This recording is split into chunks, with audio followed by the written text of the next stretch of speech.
Perkenalkan, nama saya Sang Aispani Putri, NIM 202054121007. Di sini saya akan menjelaskan mengenai jenis-jenis karang. Karang termasuk salah satu dari keluarga besar biota laut yang mempunyai sengat atau lebih dikenal sebagai cnidaria.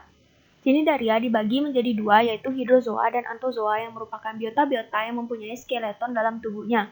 Hidrozoa terdiri dari Millepora dan Stylasterina. Millepora berasal dari kata mille yang artinya 1000 dan pora yang artinya lubang, atau yang lebih dikenal dengan karang api. Stylasterina berasal dari kata style yang artinya paku dan aster yang artinya bintang, yang biasanya kecil dan hidup di tempat yang tersembunyi di dinding gua dan bukan merupakan kelompok karang pembentuk terumbu.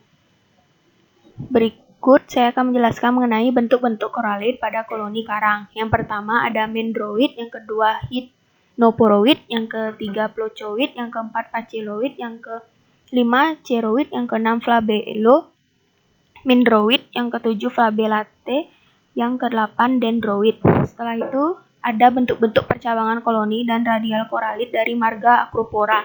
Yang pertama Arborescent, Badelbrush atau sikat botol, Caepitase, Corymbase, Caepitocorymbosa, Digitate, Arborescent Table, dan Table.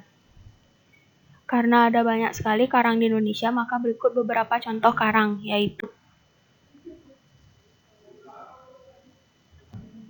jenis-jenis terumbu karang. Yang pertama, ada terumbu karang tepi atau fringing reefs. Yang kedua, terumbu karang penghalang atau barrier reefs. Yang ketiga, terumbu karang cincin atau atolls. Yang keempat, terumbu karang datar atau gosong terumbu atau patch reefs. Bisa dilihat di sini penjelasannya.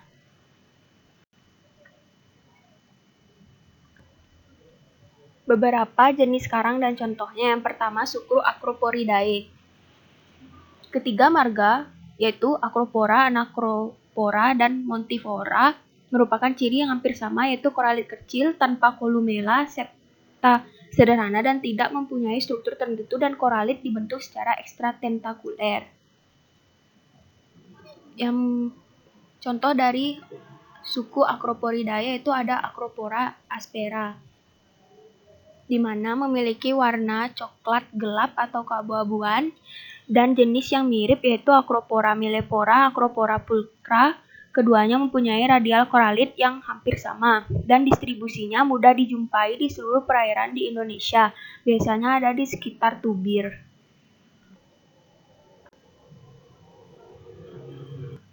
Selanjutnya masih dengan suku yang sama yaitu Acroporidae, namun marganya yaitu Anacropora.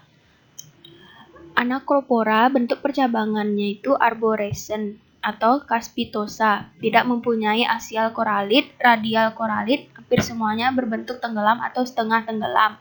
Contoh dari suku Acroporidae dengan marga Anacropora adalah Anacropora forbesi, yaitu mempunyai warna coklat muda kuning dengan ujung putih. Jenis yang mirip yaitu ada Anacropora reticulata yang mempunyai conisteum kasar karena mempunyai pola reticulata. Distribusinya umum dijumpai di tempat yang tenang dengan dasar pasir halus atau kadang di tempat yang keruh, lebih banyak di Indonesia bagian timur. Selanjutnya masih dari contoh suku Acroporidae dengan marga Montipora. Marga ini mempunyai koloni berbentuk lembaran, merayap, bercabang, dan submasif. Koralid kecil, semuanya tenggelam dan tidak mempunyai septa. Conisteum mempunyai bentuk spesifik yang disebut reticulum. Reticulum dapat berbentuk bukit-bukit kecil, alur, atau tonjolan-tonjolan. Selanjutnya contoh karang dari suku Acroporidae dengan marga Montipora yaitu Montipora verrucosa. Montipora verrucosa yaitu memiliki warna coklat dengan ciri di pinggiran kuning pucat. Jenis yang mirip yaitu jenis ini mudah sekali dibedakan dari yang lain. Distribusinya sebaran ditemukan di seluruh Indonesia, sangat umum dijumpai di Tubir. Selanjutnya suku Agaricidae dengan marga Coeloceris. Contoh dari suku Agaricidae yaitu Coeloceris mayeri. di mana memiliki warna kuning pucat atau keputihan.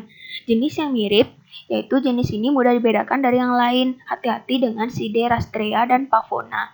Distribusinya umum dijumpai, biasanya hidup di rataan terumbu dan tersebar di seluruh perairan Indonesia. Selanjutnya ada Mycedium elephantotus,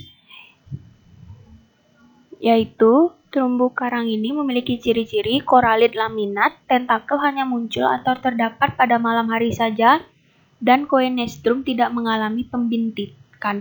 Terumbu karang jenis ini tersebar di perairan Indonesia, Filipina, Papua Nugini, dan juga Australia. Habitat karang ini adalah di perairan yang dangkal.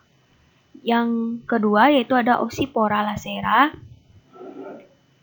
di mana memiliki ciri-ciri khusus yaitu mempunyai koralid yang tipis berupa keping laminar, bisa berubah menjadi tebal ketika berada di kondisi lingkungan turbulen, memiliki kosta yang selalu bergigi, dan kebanyakan atau sebagian besar berwarna coklat.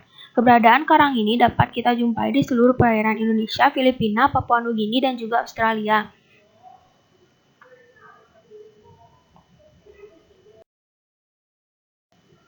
Selanjutnya, contoh lain yaitu ada Pectinia paeonia. Sama seperti terumbu karang yang lain, terumbu karang ini juga memiliki ciri-ciri khusus, yaitu yang pertama, kolumella berkembang secara lambat, memiliki septa yang halus dan lembut, dan pada umumnya mempunyai warna dan bitik coklat, keabu-abuan, dan juga hijau. Terumbu karang jenis ini terdapat di perairan Indonesia, Filipina, Papua Nugini, dan juga Australia. Terumbu karang jenis ini akan dapat kita jumpai di banyak perairan dangkal pada umumnya, sekaligus mempunyai arus yang deras.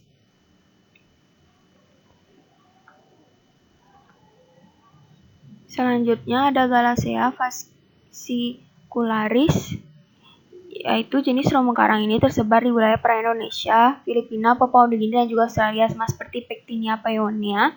Terumbu karang ini dapat kita jumpai di banyak perairan dangkal pada umumnya, sekaligus mempunyai arus yang deras.